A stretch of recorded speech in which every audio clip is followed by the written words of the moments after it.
Monday. What's going on, guys? Episode 10. Hope your Monday is treating you well. Love that jam. I need you too, Fat. We're going to get right after it. If you're listening to this on your way home from work or at the gym, hopefully you're at the gym, but episode 10, popular topic for you and I for the last several years, mainly the last year, but staying fit, entrepreneur, 9-to-5er. You got work, you got home, you got your home life. I know a lot of people out there aren't 9-to-5ers, like they get home at 5, but then they got family. Whatever it may be, keeping your fit shit together. That's right, man. While managing your work home life. And now, Eli, that you and I are quote unquote out of the gym / fitness world, how the hell are we staying fit? Subjective for all of you out there. You have your own levels of fitness, but overall, how are we staying fit while managing entrepreneurship, running our business, our clients, our families, still getting your and I personal time? Do we work out together? Do we not? All that good shit. There's a lot there to cover, man. There's a ton to cover today. Yeah. Forgive me. I've got my phone out instead of my big old laptop for some notes. But I like it. Keeps us on track. I know you're super passionate about this, Eli. I want you to kind of go into that. But just being fit in business, man, and how, just like anything else, though. If you want to be committed to something, if you want to be excellent, it's a non-negotiable. So we can probably start there, man. Yeah, dude. And I want to get into this with you, too, but I think it's important for people, too, to realize kind of our backgrounds and how you and I, quickly like grew up, what our exposure was to fitness and how we kind of got exposed to it in the first place. Because I think a lot of people are going to think that fit people have just naturally always been good at things and they've had a six-pack since they were 14 and it's just always been that way. So you haven't? No. Well, believe it or not. Fat, you want to fill in for me? I've been shredded since I've been born. So for people out there who don't know, so I definitely was a fat kid growing up. Listen, it wasn't. Hold on a minute. I knew you were going to stop on that. You shouldn't have said it. I know. Listen, no, you were super cute fat, healthy fat. You were definitely a first world baby. It was distributed well. I just wish you'd be prepared and show that photo because your son is exactly you. Yeah. When you were both babies. Right. And dude, it's phenomenal. It's a really good picture. He'll probably turn out better like elementary and middle school than I was. But yeah, we're identical babies. But for me, I wasn't athletic at all. I never played sports or anything like that. That is kind of the one thing I've mentioned before I wish my parents would have gotten me more involved in. Actually, I did play flag football in like second or third grade. You're looking at me now because you've never heard this before. No, I'm looking at you like this because I'm like, man, I'm so glad we're on to you now ever since I got bashed for not knowing how to swim. Like, this one's even worse, bro. One guy was like, there's no pools in Colorado. Like, that's not the fuck I was getting at, dude. What I was getting at is I was playing so much baseball. And it's not like it's a popular thing. Hence, Southern California, you got a pool right next door. Arizona, everyone does it. Arizona, every backyard has a pool. Colorado, I get it's subjective. But there's not many pools in Colorado if you look at it. Yeah, so I'm glad we're on to you pooping your pants and playing flag football. That's another story, dude. I digress. Continue. So second or third grade, I played flag football. For whatever reason, man, I'm not the fastest kid. They wanted to make me the receiver. And for the life of me, bro, I could not figure out which way is our end zone. So, like, I would catch the ball somehow. And the way my dad, like, described it to me, just to dumb it down into Eli terms, he was like, dude, he's like, you're facing this way? That's your end zone. Like, just run the way you're facing. But me, being the logical person that I am, when I turn around to catch the ball, I am now facing that way, so that's the way I need to run. So, dude, I can't tell you how many times it was like I'm literally like scoring, or I'd get halfway down, I'm like all stoked because no one's tackling me or getting my flag or whatever, and then I realize everyone isn't cheering, they're yelling at me, I'm going the wrong way. So I coined the nickname Wrong Way Eli, and was pretty much that until they decided to make me a guard, whatever the fuck that is, a linebacker. I don't fucking know. Definitely not as bad as definitely not as bad as poopy pants. But we'll get there. Poopy shirt. Poopy pants is another one. I love Mondays. But so anyway, uncoordinated, out of shape. Yep. 200 pounds in 8th grade. I pretty much accidentally lost weight because I started playing the drums 4 hours a day. Lost a ton of weight and how'd you get into the drums, man? Bunch of kids in middle school, man. Yeah, really? We were like 7th, 8th grade. We all were into metal music, and like, all right, let's just all buy something and straight edge, get a band together. Straight edge. That's awesome. But all of this for me, I didn't start lifting until I was 17, so it had been a little while. but what about you? You're going to say some bullshit about being a hard gainer, and I still don't believe that. Dude, I don't know, man. I've been shredded my whole life. Diet sucks. I just, look phenomenal. No, man. I was a little bit of a chunky kid growing up, but the more that I look back on that, I guess I wasn't, man. You kind of grow up and you grow out, and you grow up and you grow out. But I had a couple years where I was, I don't know, bitch tits, maybe. I don't know. I don't even know if I was that self-aware. Yeah. So what, like 13? Yeah, maybe, man. But I played a lot of baseball, growing up, and then high school played even more sports. I just remember, I had a growth spurt, probably sophomore year of high school. That's when I became a hard gainer. Well, in my opinion, when I became a hard gainer, and I was, I don't know, man, like 170. I guess that doesn't count as a hard gainer. There's some 130-pound-year-old yeah, kid man, out there I know. Deadlifting 400 pounds, like, fuck you, Will. Yeah, I had some. So mine, I played a lot of sports, but I never worked out. And then, man, I went to school with some hard asses, man. I told you this story. Michael Cooper, if you're out there, if you're listening, listen. J.P. Cooper, his older brother, Aaron Rodgers, William Briscoe, super talented, not in the gym as much as some of these guys, but I showed up for freshman football. We had morning practices, and freshman football, like I didn't know it, everyone shows up, freshman through varsity. And I was the only freshman that showed up in the gym. It was like mid-August, early August, prior to school. And you show up for morning workouts prior to hitting the field and all that stuff. And if you're motivated, come. If you're not. And my mom knew the high school football coach, Dave Dembski, because he was coaching at Brighton High School, where my mom went. So we kind of knew him, and he's the one that threw the bug in the air about, hey, get your ass there. So I go, I'm the only freshman. And, man, I'm watching these guys. They're juniors, fucking shirtless, sweating their ass off. They had already been there for about an hour when I got there, and I got there on time. Deadlifting 400, 405 as juniors, just crushing, man. That's crazy. No one was talking. They were just hardcore. I think Michael ran like a 4.240, 10.6, 100 meters. Yeah. Yeah, we were talking about this the other day. He outran a Saline Mustang for 100 feet, $120. It was a phenomenal story. That shit's true. Stupid fast. But they worked out super hard. So when I first started training, I just went in head first. I was too on, and I didn't mind, man. Like we were, Little League World Series team for the Steamboat World Series, and like I knew competition, and I wasn't scared of it, and I didn't see these guys as a threat, or anything like that. And they weren't, this is a whole nother topic because this comes into bullying, and I think that's important nowadays. These guys were monsters. They were not bullies. Not at all. I showed up. Come here. Hey, get in here.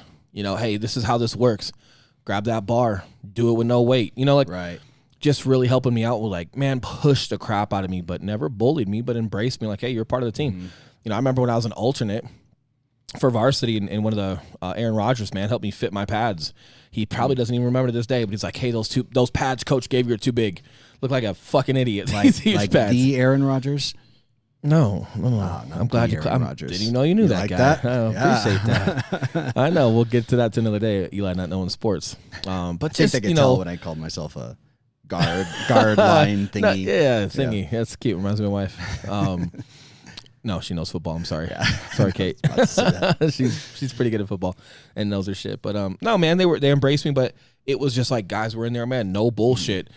Swear to God, not prison. That's the wrong word for, but just hardcore, hard dudes, pushing weights, getting better, and they were a phenomenal team. And that's where I kind of learned my work ethic. But I started learning the pump too, because it was like hard training. But then your legs are just swelling up. Yeah. And you're fucking hurting, man. Yeah. But for some reason, like that pain feels so good. And I kind of learned it from there. Hit a growth spurt. I think, but I gained some weight back on. I was kind of a big kid, man. I was 6 foot. I think I graduated 190, 195, so it wasn't such a hard gainer anymore. And went on, to pursue a slightly short career with some professional sports and whatnot. But my biggest thing that I really speak to is how physical fitness will save your life in the Marine Corps. When you're training for combat and just unknown situations, and starting to get into the functional fitness, not just bench presses and squats and sports stuff, but functional fitness. And along the way, it was a great stress relief for me. I really started, probably halfway through the Marine Corps, I really started to just manage my stress better, manage my role as a leader, not losing my shit all the time, understanding that I got to shoulder a lot and put my best foot forward for others who are counting on me. And then the gym became a great mental builder for me. And that's been something that I really push for now. You know, there's days I don't want to be at the gym nowadays. But the mental side, I know, like, just the clarity, the stress relief, what that does for me mentally, creative wise, just get my body going. You know, it's huge. So I think part of my size is probably just contributed to just genetics kind of thing. But also, I mean, dude, you've been consistently weightlifting for how long? 15. Yeah. But pushing hard, like these dudes pushed me hard from the right out of the gate. So I never had like a wean-in process. I never had your resistance bands. No disrespect. No disrespect. I learned like super hardcore, really hard. You don't even need cardio because just the deadlifts you're pulling off the ground and the intervals that you're doing are hard. Yeah. And your chest is pumping. So there's a way to perform. So I think the standard I learned early on was great, man. My mom was a 3-time Olympian, so she had some background in that and just some different shit, man. But I guess just going back to what you're wanting to tie in is just our background. Yeah. For me, it was sports for a long time, and then it was military, and now it was more learning, you know, the functional side of fitness. You know, CrossFit Endurance was out back then, and I was stationed in California, so CrossFit was like super big in California before a CrossFit even opened. So it was like just starting to pop out there, huh? Not only had it just started to pop, but it was popping for military because a lot of it was just very functional movements. And for those of you that don't have a complete context on CrossFit, I'm not supporting CrossFit. I'm not supporting CrossFit. A lot of the CrossFit you see nowadays, yes, some of it is fucking silly or whatever. It doesn't make sense. I get it. But some of that is just because of boners being in the business. Yeah. That's a whole nother podcast. Yeah. But the stuff we learned through CrossFit Endurance and the runs they were doing mixed with some of the exercises, it wasn't retarded. It was very focused. It was a great model, and it was good for Marines, man, because it was unpredictable and it was functional for the battlefield. So we used that a lot. So I really enjoyed that. I kind of burned myself out with that. So by the time I got back to, you know, Colorado and whatnot, kind of got back into more of the traditional stuff. But yeah, man, just, sports background and then functional fitness. I need to save my ass one day, maybe background. And then that continued to law enforcement. But again, we're going to talk a little bit more here as I'll let you continue. But for me, it was just finding that mental. Yeah. And my biggest thing, and I want you guys to take away from this podcast today, minus Eli fat shaming, whatever he's going to get to, is, you know, being able to hold on to something that's bigger than just your abs. It's got to be just bigger than just a superficial benefit, because that's what keeps things non-negotiable. That's what keeps things consistent, man. And my mental clarity, you know, just transitioning and just dealing with stuff, even as a cop, man, coming home and having to turn that off every day and turn it back on, getting my workout and getting that stress relief, it was huge. And it's also huge in business. Well, and I think it starts off aesthetic for a lot of aesthetic reasons for a lot of people. I think the abs and whatever is the initial draw, but once you get into it long enough, and once you've been consistent with it long enough, you'll like Will's mentioned, you'll start to benefit from all the other areas that affects your life. And, you know, it's kind of like, yeah, you want abs, that gets you into the gym, but then how you would see it affect every other aspect of your life is what keeps you going. And for us, I kind of want to touch on some of the benefits that you and I personally have seen from being fit, man. And for me, like, I feel like every major life lesson that I've ever learned, I feel like by going to the gym and treating that almost like a laboratory for life, I've gotten to experience a lot of lessons in there that would have taken a lot more years for me to learn if that were in real life, versus just concentrating in the gym. Failure being the one that comes to mind, and just understanding the fact that, like, you have to fail in order to grow. Plain and simple in the gym. And by fail, I mean you're going for X many reps, you're increasing weight, and you can't get that many, right? Yeah. I like that. And here, you know, well, here's the deal. The gym's not going to lie to you. Yeah. Right? So Cliff noting it for dummies like me, gym's not going to lie to you. 405 is 405 is 405. If you pick that up and you hit it, you hit it. And if you don't, you don't. Regardless of mood, regardless of pre-workout, whatever the hell you're doing. You know, and it can be a picker-upper one day when you're not feeling it so much, and you go in there and have a great lift, and you're like, man, I was tired today. That was a great lift. Or sometimes just a brutal honesty of it. And it also just kind of teaches that work ethic, man. You know, like we talked about me not being able to swim and how hard I had to work at that just to get an inch. It's the same thing in the gym. you got to work so hard, at whatever that goal is, even if it's physically at first, that's fine, man. It's good to have a physical goal, but you got to work so hard at it every single day just to trim an inch off your waist, just to it's not easy get at an all. eighth of an inch here. Yeah. So it's just, I think there's a lot of great lessons. Now, before we get into, I guess, going further, just full disclosure, I also think people get super neurotic about the gym. Yes. And they don't apply it to the rest of their life, and they become a meathead and live in their mom's basement and drink their gallon of water, or they're a personal trainer who has to talk down to everybody all day. And so I get it. So this is not a podcast today about the extremes. Right. There's anomalies and everything, and then there's always that exception to the rule, or there's always that fucking douchebag to the rule. We're not going to get into there. We're just going to talk about the qualities that you and I can speak to, because I get it. There's a lot of that out there. I don't think you and I are that. It's not our life. We apply business. No. We've taken those tools. We've applied them elsewhere. But just as a disclosure, we're not pushing. And I'm glad you bring that up, else. though, too, because there's a lot of folks that look at people like that and use them as an excuse to not go to the gym. Like, oh, I don't want to be like that guy, or, oh, that's not me. And it's like, no, actually, like, you're looking at a very, very, very rare, species at the gym. Yeah, they exist. Correct. And, but, in the gym that I go to, man, people tend to be pretty friendly. And if you got someone that's actually in there losing a ton of weight, they tend to be a little bit more complimentary. I've shared a couple machines here and there with folks that have asked me questions about fitness, and they're on their weight loss challenge for themselves, and it's encouraging. It's fun to see them come in there, but I get it. Sometimes it's intimidating. You have Planet Fitnesses, and then all your bodybuilders make fun of Planet Fitness, and it's like, well, it's not for you, man. Like it's for middle-aged people or people that don't fucking like you. You should actually be happy that they have those, because now you're, and sometimes that world gets toxic, right? Because if Planet Fitness is around, you're bitching about Planet Fitness, and, well, they won't let me in their muscle shirt. Dude, do you want to go there anyway? You don't. That's not for you. Like, you want to go to your gym and, stare at chicks and have your gallon of water and fucking do shit. Okay, cool, right? Like, that's not your place anyway. Like, oh, they're discriminating against me. Like, no, man, they're just making a place for people who don't like you, which is great, because now you can keep the gym you like, and you don't have to worry about people looking at you or not sharing machines or bad gym etiquette because they're on their phone on the machine. That's or true, they're not man. racking their weight. Like, no, man, it's actually a benefit. They're just people, so if they don't have Planet Fitness, they're bitching because those people are at their gym. And then when they have Planet Fitness, well, they won't let me in there. I wouldn't let you in there either. It's not for you. So you and I, we've each got young kids. Yep. Right. You've got a 9-year-old and a almost a year-old. Don't remind me. Yeah, I have one kiddo. She's growing boobs. Did I tell you that? Fucking, she's in the backyard the other day, running around with her soccer ball or some shit. I'm like looking at her, I'm like, dude, Kate, and she goes, I know, and I go, what the fuck, man? Like, can't wait till she's like 25. Shut your mouth. Go back and I can't wait till you have a daughter. Oh no, Megan, if you're out there, have a daughter. She wants one. Good. So we're doing a million things with work, man. We're doing the podcast. Obviously, we've got a ton of stuff going on. How do you? And we'll talk about like how we fit the gym in, because I know that's going to be the number one excuse of people is I don't have the time. Oh, yep. Well, and my thing is like I love 4 p.m. workouts. Right, phenomenal.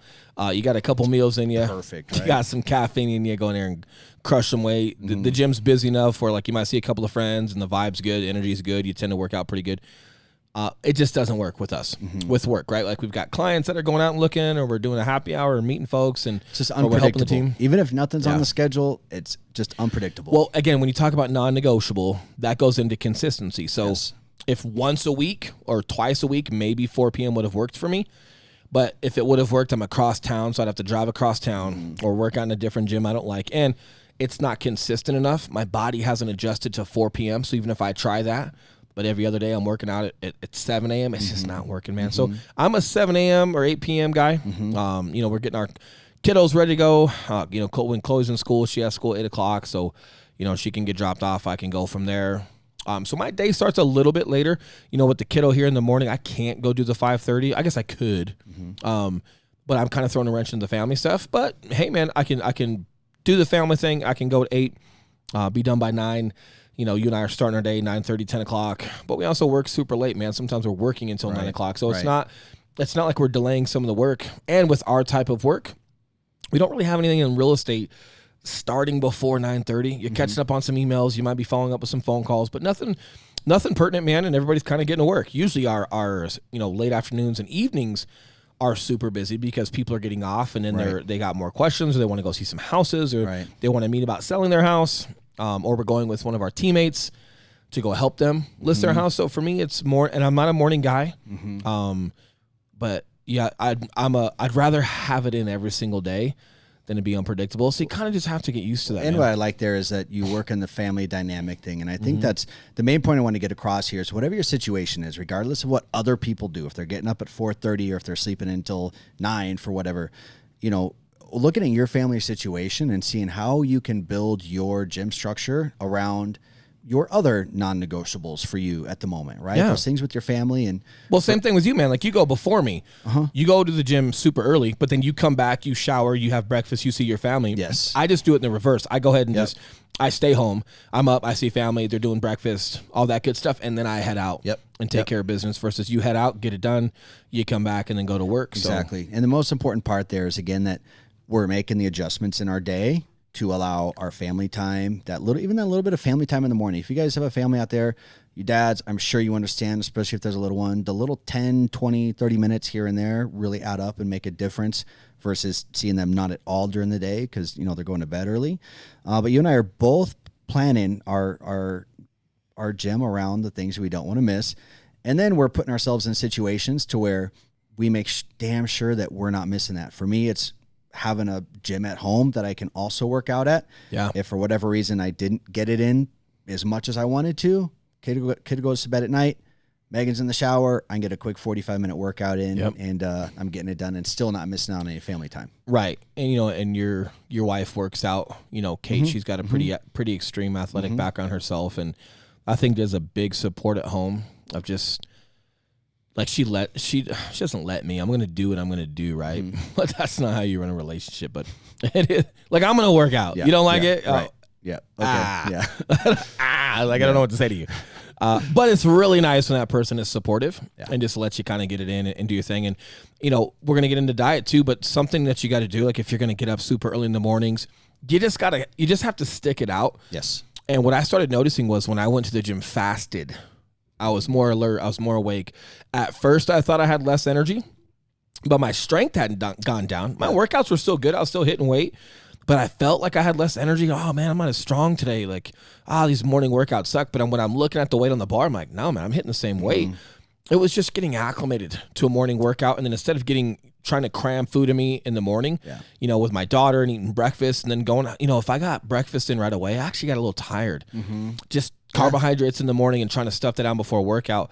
Fasted, I was just responding better to my pre-workout, to caffeine. And for a little while, man, for the first 2 weeks, I felt like I was telling myself it wasn't as good of a workout or, man, I just feel weak. But the weight wasn't showing that. So a lot of it is just figure it out, alter your diet, change something. So for me, I remember it was actually an accident, but I ended up going to the gym. I woke up a little late. I ended up just going to the gym. This is a while back. Without eating like you normally would? I just slammed my pre-workout and I'm going. I went on a great fucking workout. And then I noticed, like, okay, what I have to eat last night? Like, I wonder if, like, okay, well, your body still has glycogen in it. You don't need a meal right before the gym. You're still digesting it. If anything, you're not going to use it. And people think, like you gotta have like that huge carb meal before leg day and all that bullshit. Your body still stores glycogen. It's true. And it's got it for several days. I mean, and that's a whole nother podcast if we ever get there one day. But yeah, so just adapting and just altering my diet. It was by accident, but my commitment to go didn't change. And I think that's where you learn a lot, right? Is non-negotiables and being committed. Being committed. Well, yeah, I'm running late. Oh, don't got time for breakfast. Okay, so do I sit down and eat breakfast and skip the gym and then go to work all fucking fat and happy with my waffles? No. Like, I got a commitment. I got to get this done. So I go. I end up having a phenomenal workout. And then you're like, man, okay, interesting. And then you keep doing that. And before you know it, I'm like, hey, I don't even have my first meal until after the gym. So I think there's something there as far as for those of you out there that are listening and you're trying to dive into something and, hey, what is my process going to be? How am I going to figure this out? You got to just commit to a system. Yeah. And even if it's like changing it to the evening or from the evening to the morning, whatever it is, fine. But you got to be consistent and you got to dive in. And if it's not the most pleasurable, but you have time, like if all you can do is 6 a.m. workouts and it's not the most pleasurable, but you can get up and you can do it and you have time, just let that process take its course, man. Even the most optimal, and that's another thing. You have to look at this like, you can't wait for everything to be optimal. Like you said, 4 p.m., fucking perfect, dude. I can't remember last time I had a 4 p.m. workout. Yep. And are my workouts suffering because of it? Absolutely. But you know what the alternative is? Not going at all. We'd go maybe once or twice a week. And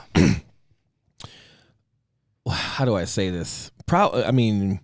Despite popular thought, maybe you and I do not work out together. That's the one. Yeah. As homie as we look, Will and I know we love each other, and we're just like super together, right? We're literally together all day, 5 minimum, usually 6 days a week. Yep. And the one thing we don't do together is work out. Funny enough. Yeah. Well, you got a partner that works out with you in the morning, right? Yeah. So I was a personal trainer for a long time. This guy, I was his trainer every Monday, Wednesday, and Friday for literally the past 10 years. Wow. I think we're 9.5. November will be 10 years. Wow. And when I quit. So cute. I just love hearing about other men in your life. When I quit training a few years ago, we're like, hey man, I've literally seen you every Monday, Wednesday, and Friday for the past 7-something years. Yeah.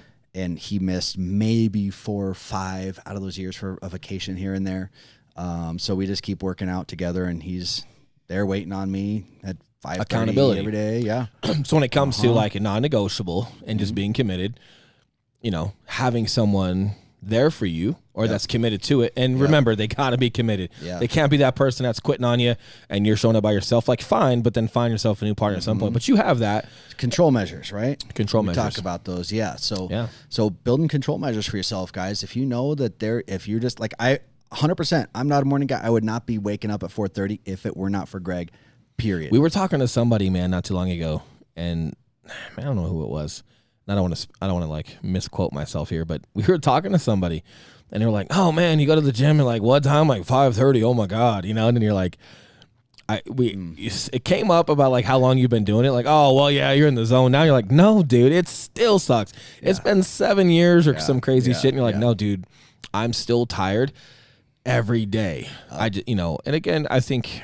And it's cliche nowadays, but it's only cliche because you got a bunch of fake people that kind of wear it out. But, regardless of your goal, who you become in that process is a big deal. Mm-hmm. And who you've become in your process, even though you're still tired and it still sucks, the benefit just outweighs that first 10 minutes of being tired and getting your punk ass up out of that bed, man. Well, and I think you need to have certain things in your life that are clear indications to yourself when you're letting shit slip. For me, it's been so long of getting up at a certain time and hating it the whole fucking time, like you said, that I know when I start letting that part go, because that's been the most consistent part of my life out of anything, when I start letting that go, I'm starting to let shit slip. You know what I mean? So that's a clear indicator. And sometimes, here's the thing.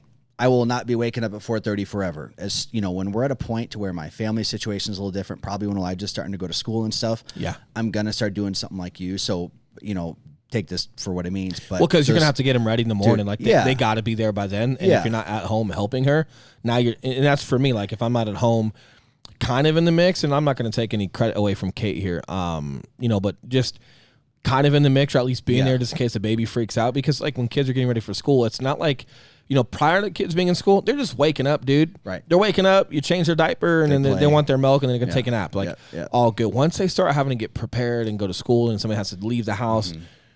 Why have someone leave the house and come back to get ready when myself or Chloe's grandparents, sometimes do it. But for a long time I did it. Yeah. Well, I'll just take her on the way. Yep. And then right after that, I'm drinking on my pre-workout. I drop her off at school. I go take care of business and go to work. But you know what that is for me? That's my belt loop. When know you're at a certain belt loop and you feel it and you're like, oh, I need to go to a new belt loop. Yeah. But then you're like, nope, I need to stay on this belt loop. And I was literally like that as a cop. Were you? Neurotic. Yeah. I wear my gun belt, my vest, and it was fitted. And it was fitted to my body. Not like super tight like some weirdo, but it was fitted so it wouldn't move around. It had to be a part of me. And I had to run and jump and climb over stuff or climb into stuff or grab something. Like I can't have shit dangling from me. So it was fitted. However, the accountability side of having like a fitted gun belt and your fitted vest is like, dude, you gain even a little bit. You eat too much at lunch and that motherfucker, you gotta, right? Yeah. You're gonna have to loosen that. That's why Homeboy's all shredded, our boy. Who's that? Randall. Oh, yeah, that's true. Shredded. Yeah. Fuck you, Randall. What's Fuck up, Randall? you. Randall, what up, bro? Nah, he's cool, man. But I'm sure he can speak to that because that gear has to be a part of you and you have to be functional. And sometimes people are relying on you to be functional to save their life. And when you had mentioned, not liking getting up and stuff, I want to talk about like going through the motions and how important that is. Before you say that, yes. Yep, and this is a big lesson we teach FitWorks. We're going to get into FitWorks here in a little bit. Yep. Be emotional about your goal. Yep. Let your goal and your six pack and being a phenomenal dad, let that be emotional and let that motivate you. Mm-hmm. However, comma, your day-to-day task that's going to get you to that goal should not be emotional, should not be romanticized, which means you don't like getting up at 6 a.m. Okay, so that's not part of the equation right now. You liking something does not fit into your equation of your bigger goal, your North Star, right? Mm-hmm. And we talk about this a lot, not letting your emotions have the majority vote. And this is where things get super, super sticky because we do want the six pack or we want to be a bigger guy or look a certain way or just not even that, just being functional and having energy for our kids and leading by example. That stuff sounds and feels so good to talk about or watch on YouTube, but then we go to do it and it's hard. Or it's early in the morning and you're allowing the same emotion that let you get motivated, you're allowing that same motivation to creep into your day-to-day tasks, and they are not welcome here. Mm-hmm. Your emotion, my friend, is not welcome in your day-to-day task. Mm-hmm.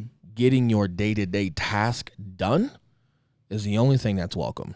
And then when you reach those incremental goals, and then when you reach that ultimate goal, be emotional, enjoy it, reward yourself. Otherwise, they're not welcome here. And a lot of people, I don't think they're conscious of that. Dude, well, what? So when you talk about going through the motions, to get back to your point, like, yes, you got to go through the motions, but you got to have a strategy with that. Well, and how important it is. So on days where you feel like, oh, I'm not going to go to the gym today. I only got a little bit of sleep last night or my calories are off and I just won't be effective at the gym.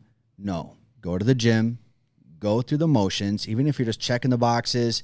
Yeah, the reps could be better. You could have more energy. You could have more focus. But on that particular day, your sole purpose is just to get through the workout so that you don't start that habit of letting yourself slip and then waiting for things to be optimal before going. Yeah. For me, dude, I think like one of the biggest things that's kept me successful and in shape is just get going. Not stopping, dude. Just not stopping. Yeah. And I think to be more specific too, right? Like I think you're talking a lot about like early on.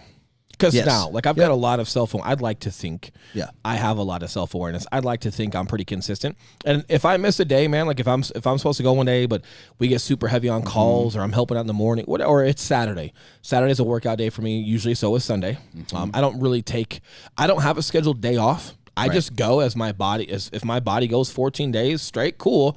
And then if I feel like I need that day, or if I don't feel like I need a day, but circumstances take a day, I don't overly punish myself. Right. But I've been going long enough. I know, within a reasonable amount of time, within the next day or so, I'm going to be right back at it. But early on, when you're getting your conditioning and you're like cold clay and you got to start heating some things up and get that body moving and just getting a little bit of like benefit, as in like you're just sleeping better or you're feeling better throughout your day and your body's digesting food more. You're craving good tasting food. You're not craving junk. Just those first 4 weeks of getting yourself going. Yes, have your days off throughout your week. Have your 1 or 2 days a week that you take off. Other than that, man, you got to be so committed because you got to get yourself to a point where, you're just operational. Just kind of like a diet, man. We're going to talk about diet today too. Like, how much 6 ounces of chicken is as far as protein count, fat count, like total calorie count, because you've done it for so long. Early on, if you're not good at that kind of stuff, you got to really bear down and focus and count your shit. And at some point, you and I usually eat the same kind of stuff. We know what it is. Yep. All good. Yep. Could we be more strict? Yes, but do we get by a lot because of experience? 100%. So I think, to just back what you're saying with like, just get there and just go through the motions if you have to, but just get fucking going. Especially early on. And that's business too, man, on those days where, especially if you're a solo entrepreneur and you don't have anyone around you pushing you or, where you have to show up. Even if you're just checking the boxes and going through and making your contacts and making your calls and doing whatever it is you need to do with your business that day, just not letting yourself talk yourself out of it. I think that's one of the bigger picture things there. Again, just even if you're going through the motions, this voice right here, you're doing it. Oh, you've been working hard. That voice right there. You've been working hard, Eli. Oh man, sleep in. The baby needs I hate you. that voice. I hate that. It's been a long day. No, so tempting, dude. It's just a donut. Same. Oh, just a donut? Yeah. It's just a donut. Oh, just one.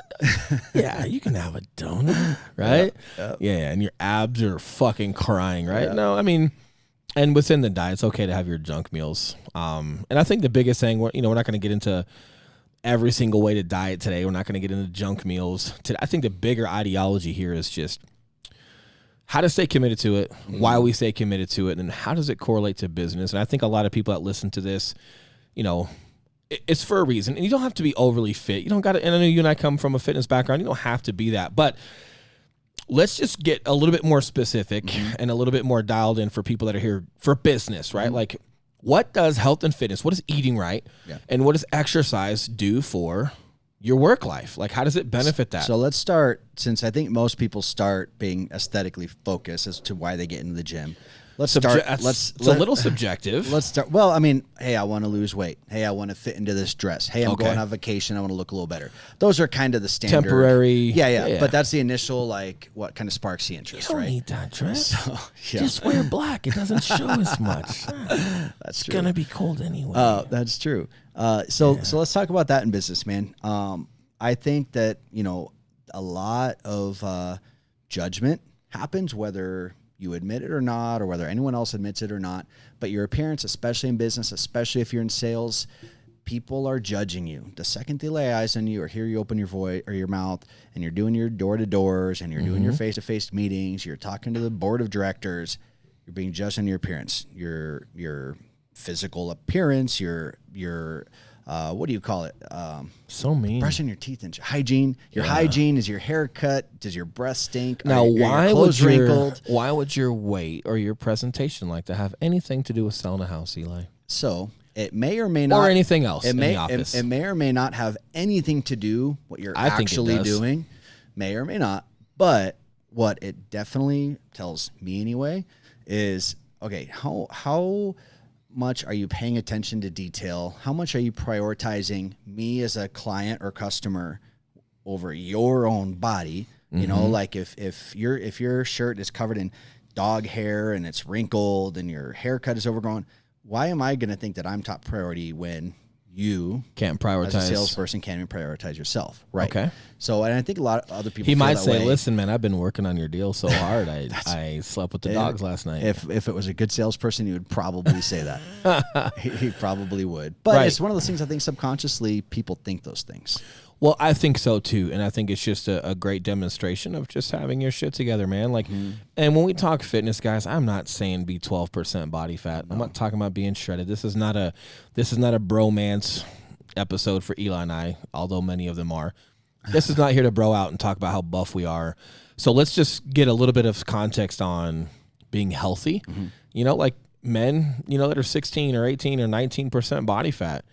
Like, you're still healthy. Might be a little bit high for some, but overall grand scheme of things, you're healthy. And just to kind of go one step further, and I want to get back into physical presentation, but getting your stuff checked by a doctor, getting your blood work, right? Because it isn't just about 19% body fat. Go into just like your testosterone levels and your estrogen levels and platelets and just other stuff that actually matter that will actually tell you beyond just what you look like. Because, dude, there are people, that are,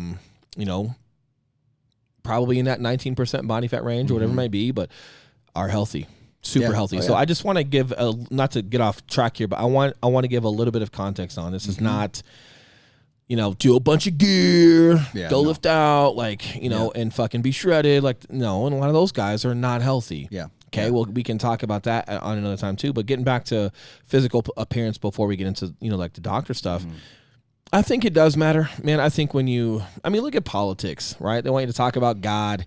They want you to show your family. Hey, show your white picket fence.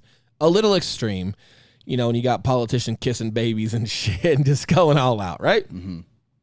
But if you dial that down a little bit to where it's a little bit more realistic, I do think people care to see someone with good hygiene, that has at least weight management. Like whether you want to be a little buffer or not, a little leaner or not, but just has good weight management where it looks like you don't gorge every day, and you can just take care of your stuff, because you're right, man. If you can't prioritize yourself and your own responsibilities of a human being, how well are you prioritizing my contract or whatever you're doing for me?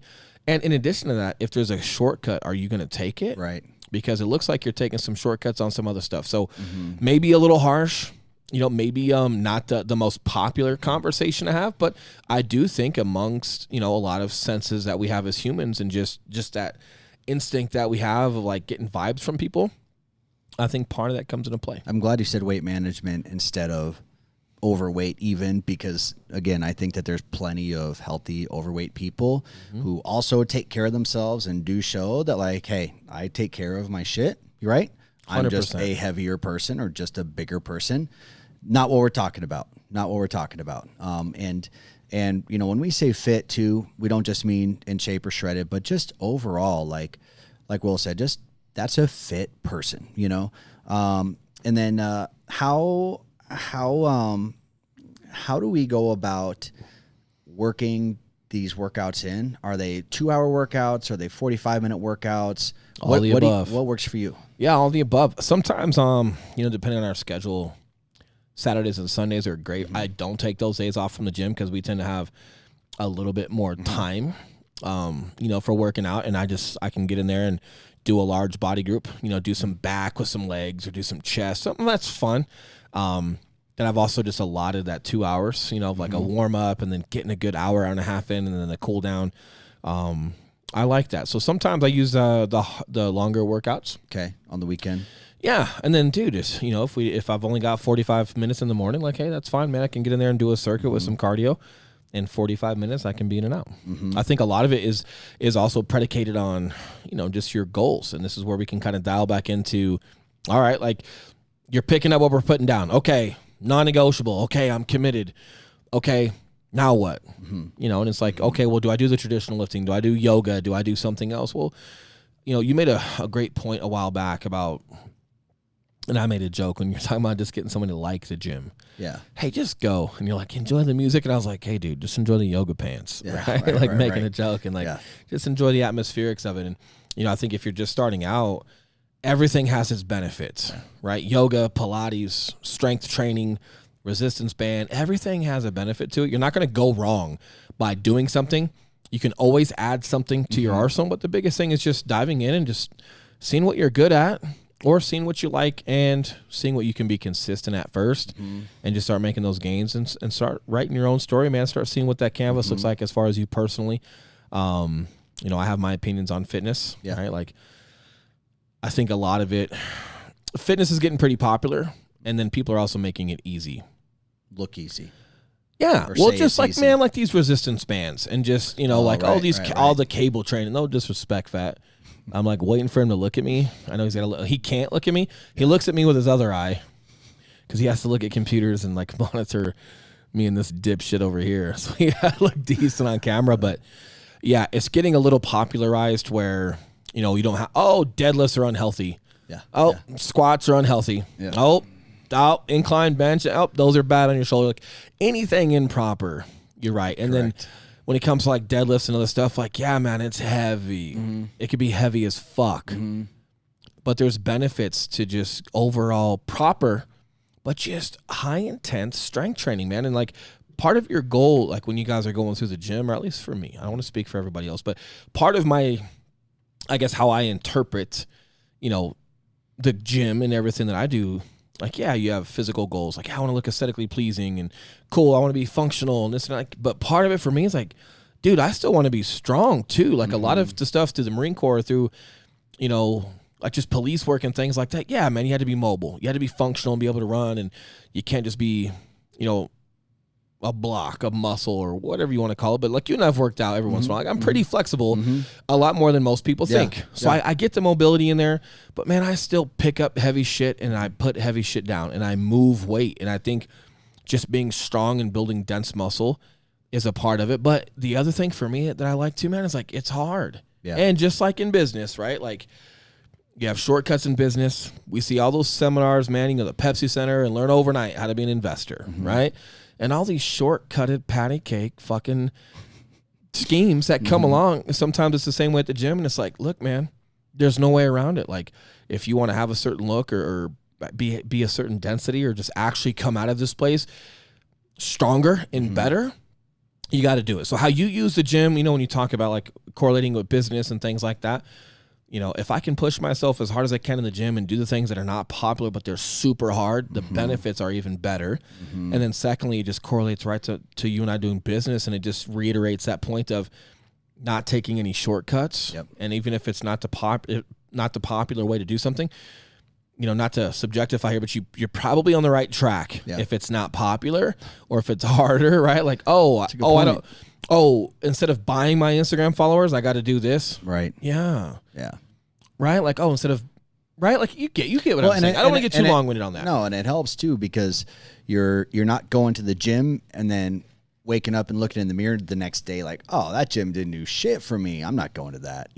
That's how people look at social. That's how they look at business. They'll come out they'll do one little product, one little thing, and then one little video. Yeah. Oh, that didn't work. I agree. Right. Diet. Yeah. This is another key one, man, that we want to talk to today. So when we talk about, all right, getting the gym in, right? Non-negotiable, be committed, go late at night, go super early in the morning. I think everyone out there gets it. You've heard that cliche shit. I get it. You've heard it for a long time. However, we're trying to kind of dive into the ideology of here's what keeps us so consistent. It's that mental connection with business and just setting standards for ourselves, which correlates to setting standards to our business endeavors, our family endeavors, accountability, hard work, dedication. It all carries over. That's what keeps us going. Our physical appearance, and being presentable, regardless of what we're doing with real estate or anything else. It looks like we've put the work in and we take care of our minds, we take care of our bodies. That's respectable, right? Cool. I think people are starting to pick up on that, and then like, all right, another piece, which is sometimes, or a lot of times considered bigger than the workout, right? Especially if you're busy. Then seriously, if you're busy and you're like, Will, I can't get to the gym every day. I got it. I can only go 3 times a week. I got it. If that's you, and you genuinely do not have the time to go every day and you got to go 2 to 3 times a week, I highly suggest multiple muscle workouts, right? Like find a way to learn how to do a circuit. Go to Orange Theory, go to yoga, go to something that incorporates your entire body for that workout if you can only make it 2 to 3 times a week, because that way you're still getting entire body workouts throughout your weeks. Right. So traditional bodybuilding and doing one muscle group a day, like probably not best for you. I know there's other bodybuilding ways to work out. We're just going to go very basic for now, but I definitely suggest getting a circuit in, getting something. And more importantly, listen to this piece here, because if you can, one, you can't out train a bad diet. I've tried it. Me too. It doesn't work, right? I'm trying it right now. Right, exactly. Yeah. And, and in addition to that, if you are limited with time, lucky for you, if you can keep your diet on track, you don't necessarily need the gym more than 2 to 3 times a week based off of your fitness goals and whatever athletic level you want to achieve. You don't have to. But what you do have to do is be a lot more strict on your diet to make sure the days where you're not going and you're recovering and you're not burning as many calories, you are spot on. So I think that's another thing is, how do you and I, for the most part, eat healthy? How does one approach that when you've got a busy work life? Like for you and I, for example, let me give you some context. Happy hours, dinners, brunch, like whatever clients want to do or people that want to work with want to do, or we're in between meetings and we're in the car all day and we're going literally going back and forth to different meetings, and all you're passing are Taco Bells and McDonald's and whatever bullshit, or you just don't eat it all and then you're super hungry at night. And what prevents you from eating that McDonald's? How do you approach all of that being busy? I think having a very baseline understanding of nutrition is critical. Understanding like sugar being the primary culprit there, I feel. Obviously calories overall, but if you just really learn to have a baseline understanding of nutrition, what a carb is, what a protein is, what a fat is, what exactly sugar is, and how it affects your body, I think understanding the why behind how these things make you gain weight is really important. And then secondly, one thing, as my diet will fluctuate as I am either trying to put on muscle or lose fat, or if I do have any vacations coming up or anything, I want to make any changes. But the one thing that I've always been super consistent on, which I think is going to help a lot, is like again, non-negotiables, like non-sugar-free soda. I don't do sodas ever. Pretty much any drink with any amount of sugar in it, I don't do ever, no matter what my diet is like or how drunk I am and going to Taco Bell or something. I won't get a real Coke. You know, like if I do drink a soda, which again is rare, it's a Coke Zero or something. Hold on a minute. Eli, what? Artificial sweeteners are just as dangerous or more than real sugar. I know. True. But 0 calories is 0 fucking calories. Yeah, it is. Now, that's in my opinion. Yeah. You can talk to whoever you want to talk to, but here's the deal. You know, your body treats artificial sweeteners like sugar because your body doesn't know what it is. Yep, and that 100% my experience. Yep. Bullshit, dude. Bullshit. Yep. The competitions where I was drinking, Coke Zero not Coke Zero, but diet energy drinks, you know. So I don't ingest any Starbucks drinks. I don't ingest any liquid calories ever. Yeah. Plus my alcohol consumption is really low. Like yours. I think those are two big. I think they're huge. Like I do the Coke Zero thing, and you're right, man. Like, listen, dive in, get your own experience. If you think artificial sweeteners are the same or just as bad as a sugar, hey, cool. And then that gives you the reason to just drink real sugar and just drinking real Coke is it's the same as that 0 calorie one, right? Because all that artificial sweetener, your body thinks it's sugar, so it just converts it to sugar. Kinda. Only that train is empty because it's 0 calories. So I don't know. I don't want to get stuck in the weeds. We're just gonna speak to what we can. Yeah. I'm not a fucking scientist. Dude, those two tips right there have helped me 0 calorie, right? So I don't really like mine. Like I've got some blueberries with some water, and I drink that. You know, like there's some fructose to that. It's also got fiber too. We can get into that, but. Yep, not drinking soda. That's big. And, and a lot of folks, you guys can just look at what you got on your plate, take something off of it. When I was first doing that on the go, I was doing that. Or, go into YouTube or go wherever you can and just learn, like, what's a calorie?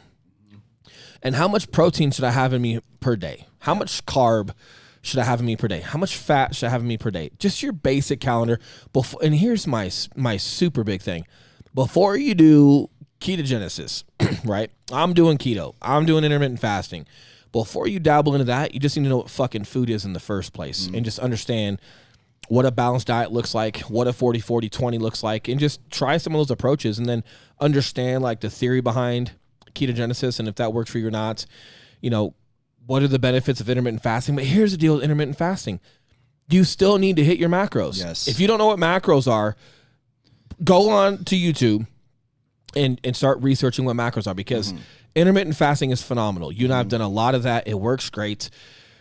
And that's restricted eating. So you have a restricted eating window. You're only eating for 8 hours a day. You're going to fast for the other 16. However, you got to get your macros in. So if you're not super good with nutrition, that 8-hour window where you're supposed to be eating, you're going to fuck it up. Bad. And you're in a super calorie deficit. You're not getting the nutrients that you need and you're going to drag and it's not going to work for you. But it's because you're not applying it appropriately. And if you can't figure out in a 12 or 14 or 16-hour day how to get your nutrients in, you're not going to know how to get it done faster, right? Like if you can't shoot a gun, Eli, and you can't hit the target from 5 yards with a minute time, you're not going to hit that target with 10 seconds or 5 seconds or 1 second. You're just not. So same thing when it comes to diet. I think a lot of people, and it's marketed, so it's not entirely everybody's fault, but fad diets and things like that are just marketed so heavily, and then they hear what people want to say about it. They hear those headlines, they see the clickbait or whatever it may be, and like, keto was used for cancer patients, and your body fucking just burns fat all day. Yeah, I know, but you got to dive into it. So I think if you're listening, if you don't know what macros are, or if you know what they are, but you've never dove into that for yourself, just find your basic fundamentals. Find your starting point before you go off into these other branches. Just figure out what your tree trunk is in the first place. Figure out how to manage that before you try into these specialties and just try to respect that side of it. You can do it with fast food, man. It's not the best. But you can go to Taco Bell and you can get shredded chicken on a tortilla with lettuce and tomato. Bro. Great macros. Great macros, bro. Yeah. You like that, Fat? Great macros. Yeah. No, but it is. But you're getting a good amount of protein with some carbohydrate and some fat on there. And, if you do like the guacamole on there, But there is ways of doing it. But if we're going to talk about, well, how do Eli and I, stay moderately fit through business, and how do we manage it when we're super busy? It's because we understand the ideology behind nutrition, and we understand what macros are. We understand kind of like what goes into that. And for the most part, you got to rely on your discipline. I think a lot of people, when in doubt, order a salad with chicken and cheese and don't do the dressing or do the vinaigrette. You're right. You do that, you're gonna be correct, or at least it's gonna be a good decision more times than not. The problem is a lot of times, well, I haven't eaten in 6 hours.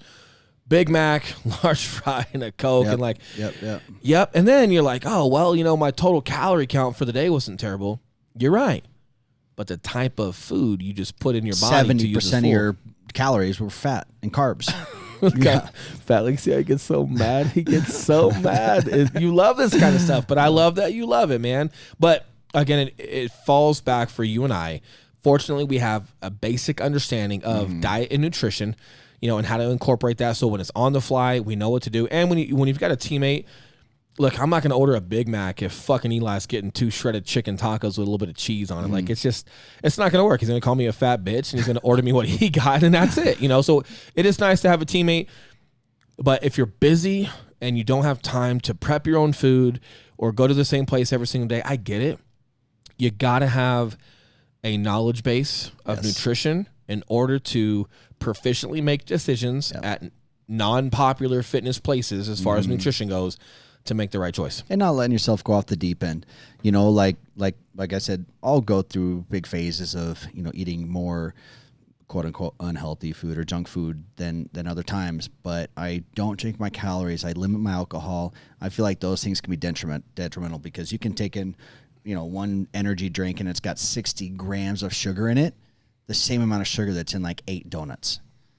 Like that. And you'd rather eat 8 donuts. Yeah. You're getting more fat and calories in the donuts, but still you get the point. Yeah. So what you're saying is like you'd rather wait for your cheat meal or your splurge and actually have like some real food versus calories just drinking it. Yeah. Well, it does. And here's the thing.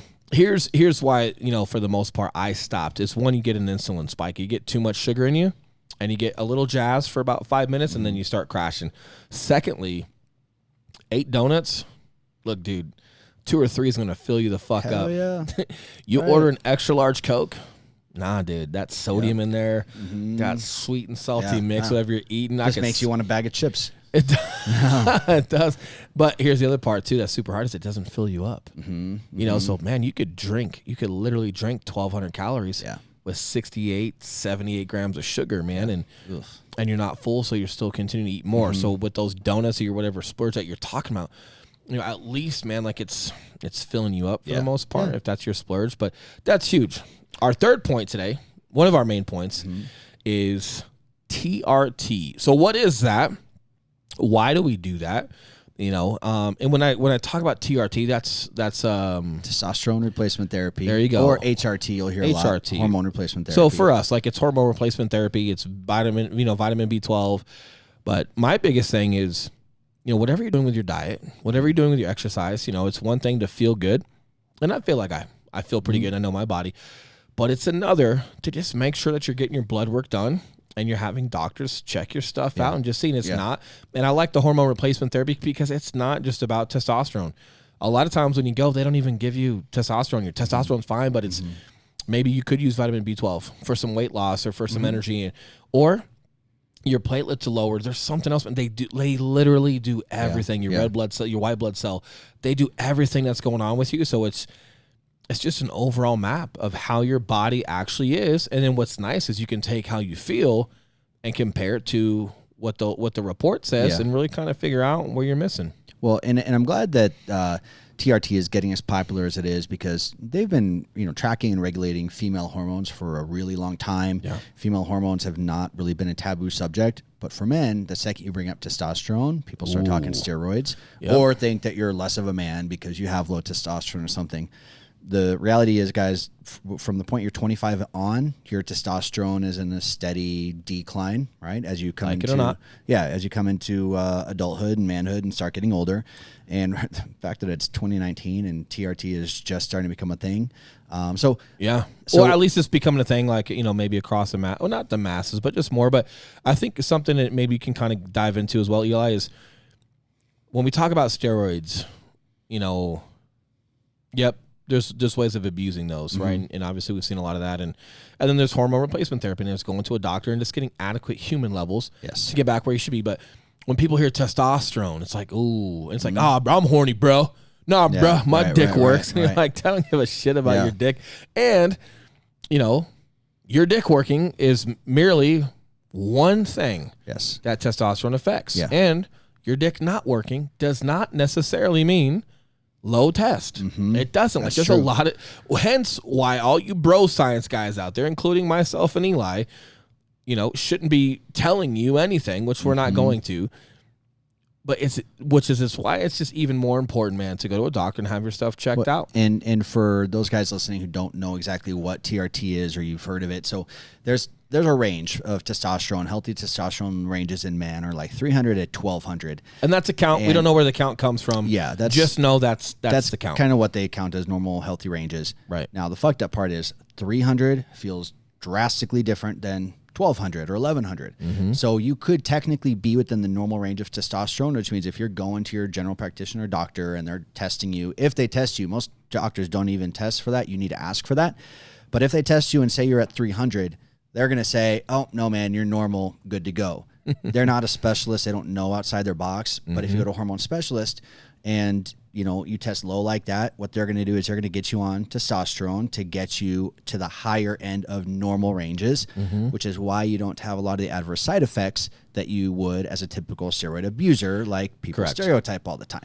Well, and here's the deal, too. There's a lot of things in addition to testosterone that guys choose to take at astronomical levels. Oh, yeah, like 7 different types of testosterone. There's all kinds of stuff. And this isn't that podcast, nothing against that kind of stuff. It's just not that podcast. But do you are you aware of any other side effects besides your common things? Like, so for me,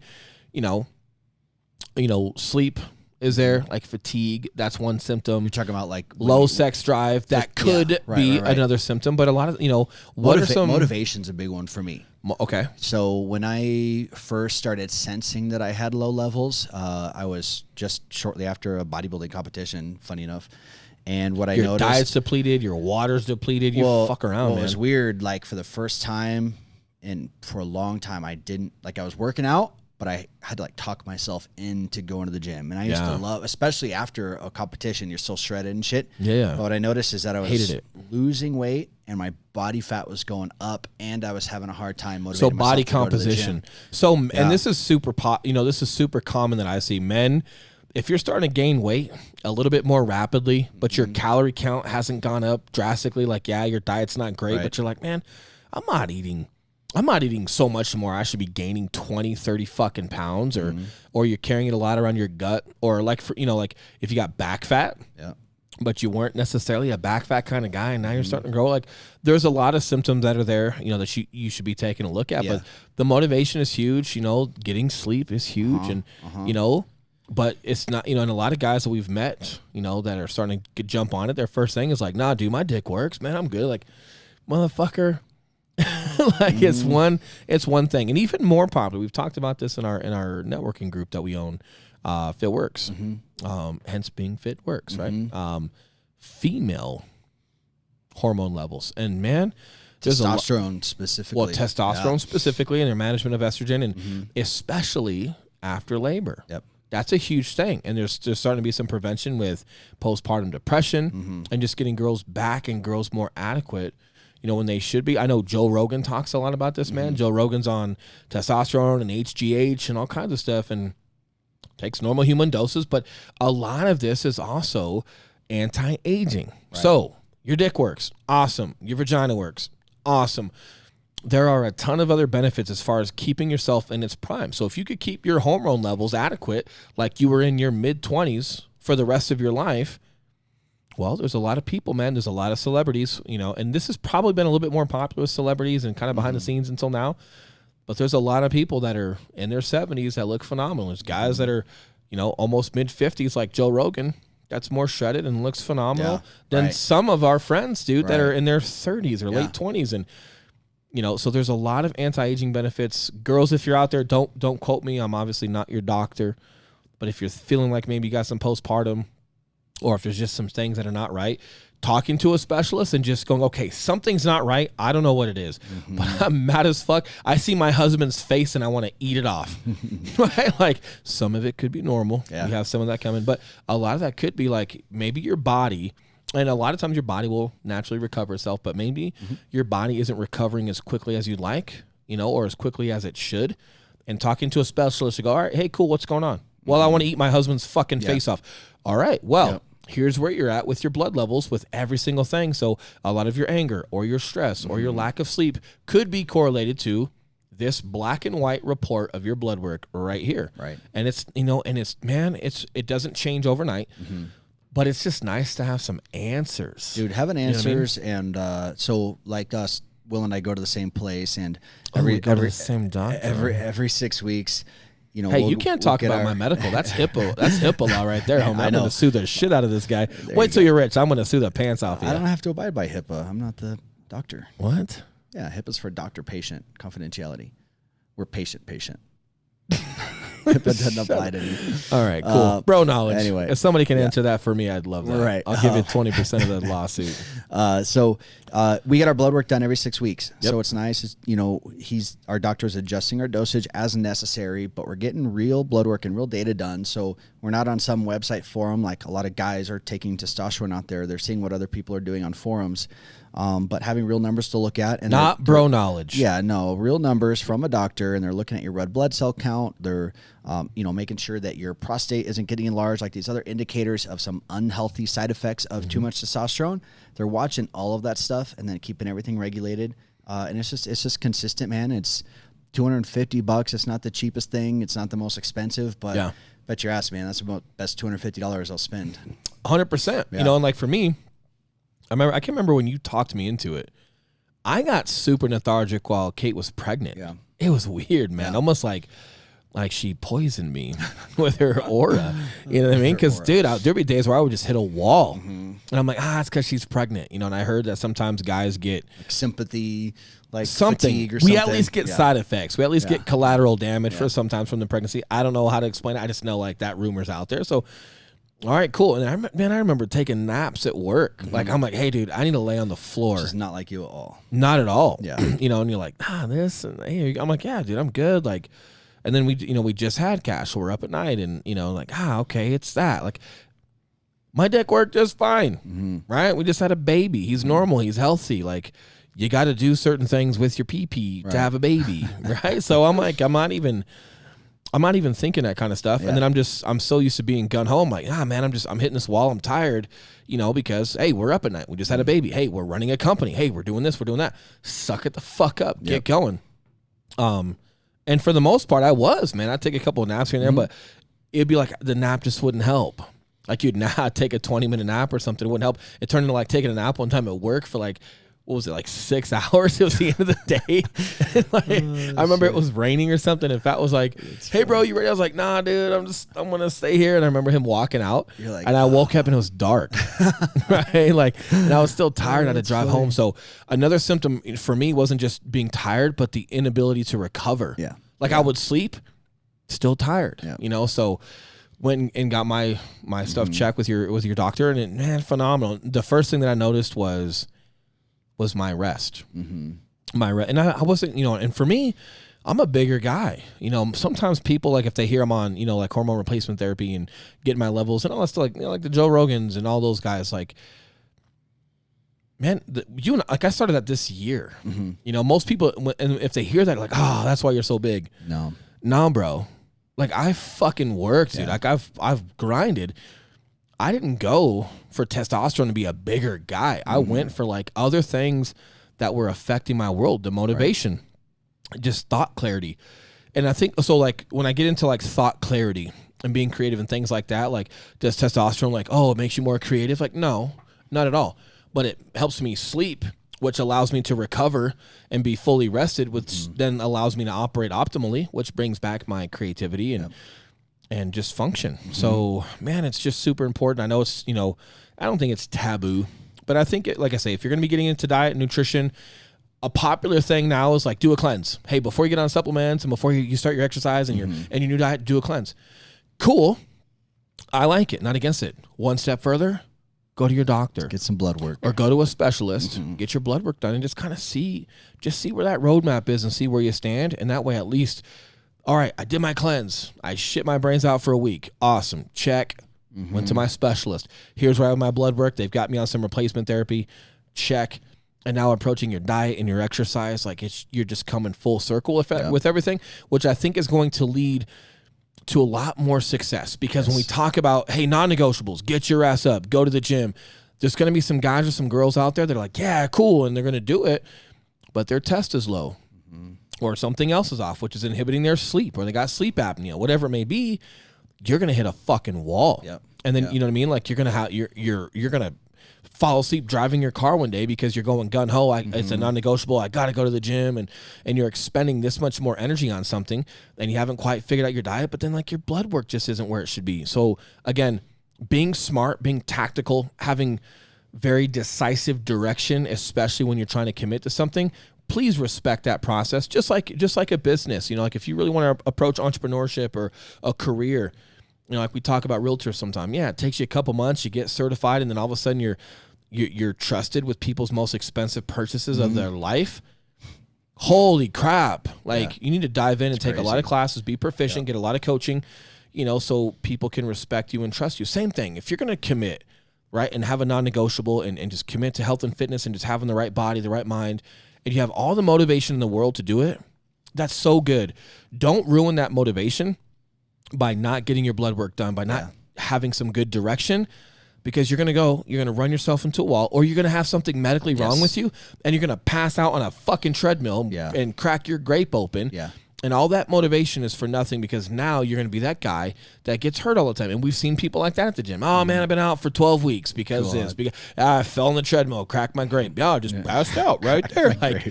They almost start bragging about it. Yeah, I slipped and fell in the sauna. I was working out in there so hard I passed out. Hey, no, man.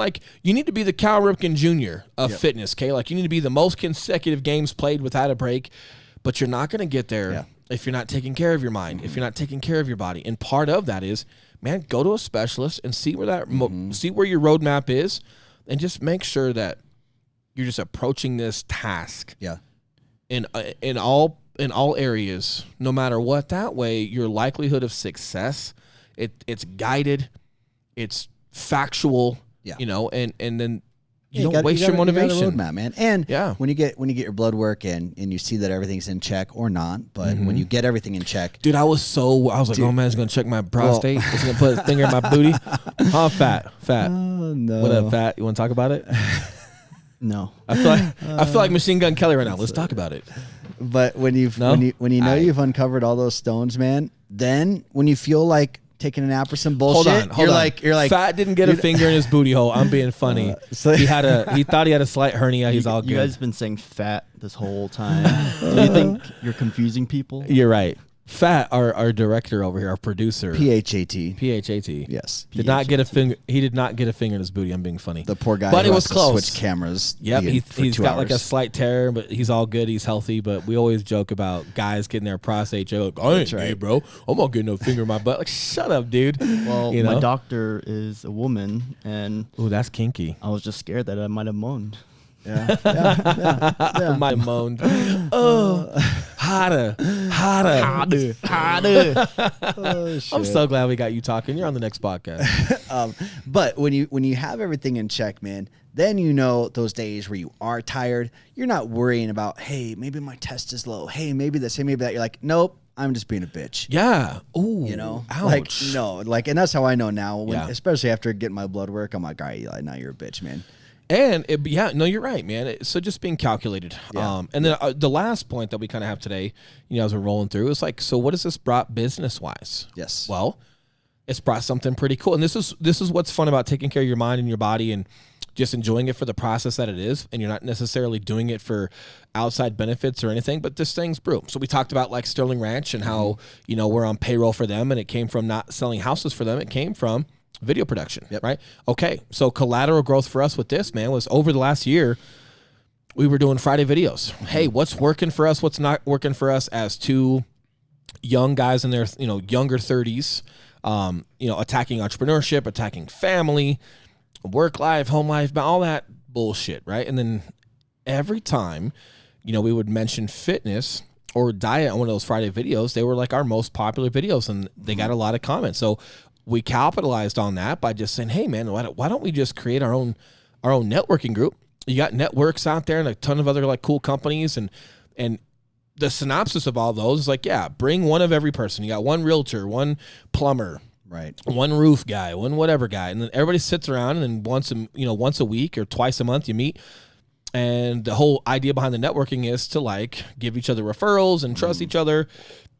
For you and I was like, man, in corporate America, at least for real estate and for lenders, because that's our world, that's what we speak to, there's nothing as far as health and fitness and diet and everything like that. So we said, you know what? Let's make it free. You don't have to pay for it. Let's make it free. Let's pick, let's max it out at like 25 people. We maxed out. We've cut a couple people since I couldn't commit, but overall it's been phenomenal. And it's, hey, you're not going to market your shit here. Nobody cares about your deals. If you guys all want to be friends on Facebook and see each other's deals, cool. But the private Facebook for FitWorks is not to show your lending programs. It's not to show the houses for sale. You're going to come here. You're going to be a student of the game, and you're going to learn and go through a process of diet and, and fitness and all that good stuff. And man, we've had some really good progress reports, I guess you could say, from first quarter to third quarter, and just growth as far as these guys coming together. And again, it's nothing against other networking groups. I'm all for them, and they're great. And if you really trust people and you want to throw them something, throw them a referral, cool. But this, man, it's just so different because people get to come in and just learn, and there's nothing else to it. And we're all there. We share a common bond of all being within the real estate industry, but bigger than that, we're all there for a purpose other than getting business, which by default is allowing other people in that group to do business with each other.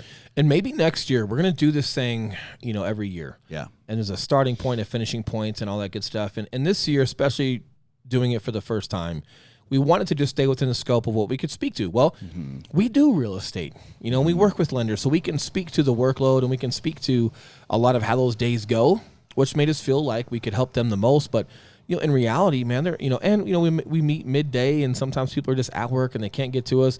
Lenders and realtors, to an extent, they make their own calendar. They make their own schedule, so they can pencil that type of work in. But, maybe in the future, man, we'll have to dabble into it and just see if we can just open that up to everybody, as far as regardless of like what type of career you have.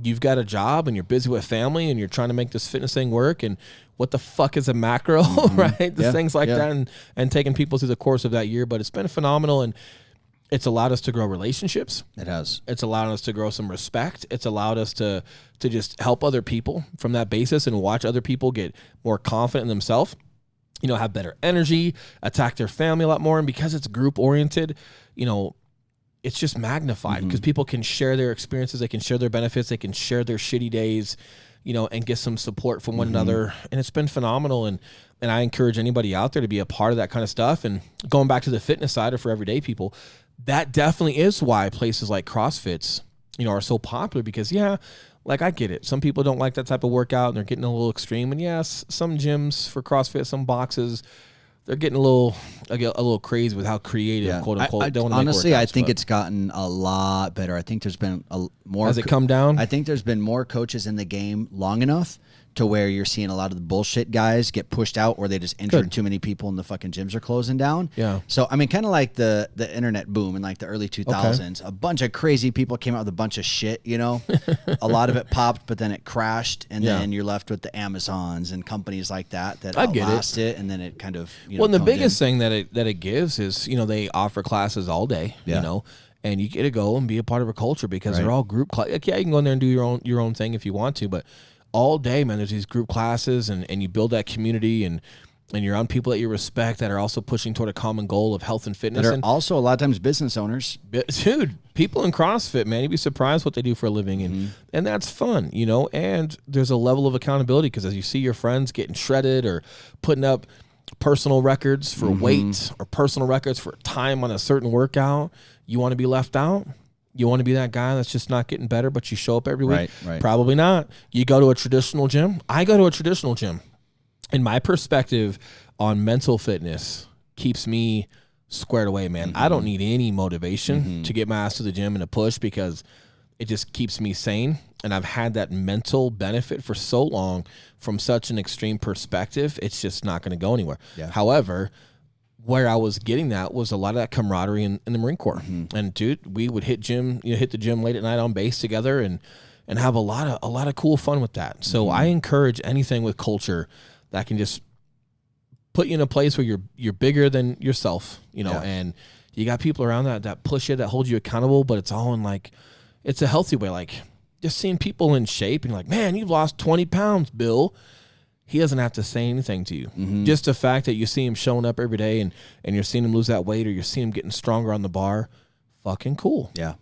But it also, pushes you to be better because how many days are you going to show up and see Bill keep whooping your ass, and how long are you going to let him see you not getting better, but he doesn't say anything to you. He's just glad to see you. But he knows. But he sees that double chin.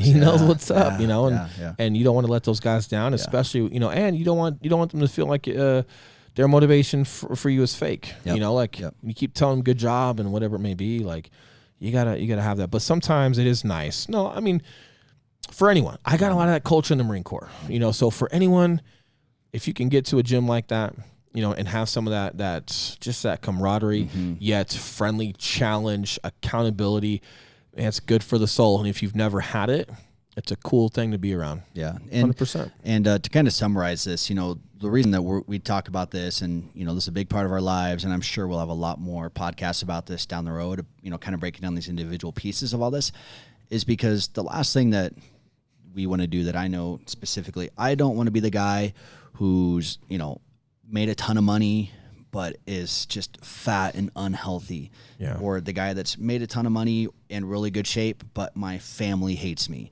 It's just really, when we're talking about being successful, we're not just talking about money, we're not just talking about attention or anything like that, guys. For us, we talk a lot about fatherhood. I want my child to know me. I want my wife to love me. I want to represent myself and my business well, physically, me as a person. It entails a lot more than that, guys. So, before you get too focused on the abs or, filling out your t-shirt, just look at why you're doing all this. And I just really hope you guys understand the bigger picture behind all of this and how this isn't something you need to do for the next 90 days or 3 years or anything like that. But all these things we're talking about, guys, these are lifelong things. I feel like the same people that are buying that 90-day workout are the same people that buy that 90-day flip. Dude, yeah. Hey, learn how to be a developer in 90 days. No, not I even. think they're the same people, dude, man. It's like 36 hours. It's come to the seminar. Right. 5 minutes of abs and things like that. Sign up in the back. Well, and here's my thing too, write your own story. So what's fun about fitness, man, is it doesn't lie. And all these great things that I said, right? Like, hey, here's what's fitness to me. And then you have a similar, but, different perspective. Yeah, here's what fitness is for me. What's fun, man, is just let everything that's cliche, let it go. Anything that you've seen before that you don't like, let it go. Being consistent, man, and going into whatever diet and whatever training you want to be, write your own story with that. So whatever you want fitness to be for you, that's what it's going to be. And a lot of times, being responsible for a family, being responsible for a business, or being responsible in a certain role in a business, because you're working it. And the gym sometimes is like the one place where you get to be whoever the fuck you want, man. You want to, we've got some girls on the team that listen to gangster rap, right? And you would never think that they listen to NWA while they're in the gym. But here's the deal, man. Like, you can get in the gym, you can turn that music on, listen to some hardcore rock or rap or, or whatever you're doing, but you can literally envision yourself whoever you want, a superhero, in your own movie, like Joe Rogan says, but it's some really gangster. Man. Whatever, Or just that you're approaching your workout like you think a gangster would, or you want to go watch some gangsters do some workouts, or what's his name? Still your motherfucking set. Yeah, CT. You want to watch some CT Fletcher, man, and get some heavy weights and some bench pressing or whatever you want to do. It's that. It's what is the gym? It's whatever you want. What is fitness, right? Like it's whatever you want it to be. It's whatever you create. And I think that, man, that really inspires me, allows me to cut loose, allows me to just embrace it and just do my best to be present when I'm there. Man, that's fun. And I think a lot of people, you and I are a little rare. We get to, we build our business and we're doing that. We get to be comfortable in our own skin all day. But I think a lot of people, 9 to 5 in it or wherever they're at, man, they got to be someone at home. Right. They got to be someone at work. That place of fitness for you, you can literally, man, you can turn those headphones on and you can literally just be whoever you want to be. I like that. Go take a Muay Thai class, take a boxing class, take a jiu-jitsu class. We haven't talked about a lot of that stuff when it comes to like fitness. We've been talking about exercise in the gym, but yeah, go take a Muay Thai class, whoop somebody's ass, take a jiu-jitsu class, and get whatever. your ass whooped. Yeah, but man, you really just and just be full circle with whatever you want. But again, man, I think it's a good way to kind of end this. You know, for today is just write your own path and just embrace fitness for what it is. Go do cycling, right? Go climb 14ers, like whatever you want it to be is what it's going to be, and that's so liberating that you can use that and distract yourself from other stuff and just embrace it and just really be whoever the fuck you want to be that day, man. It's good, man. It's I like perfect. it.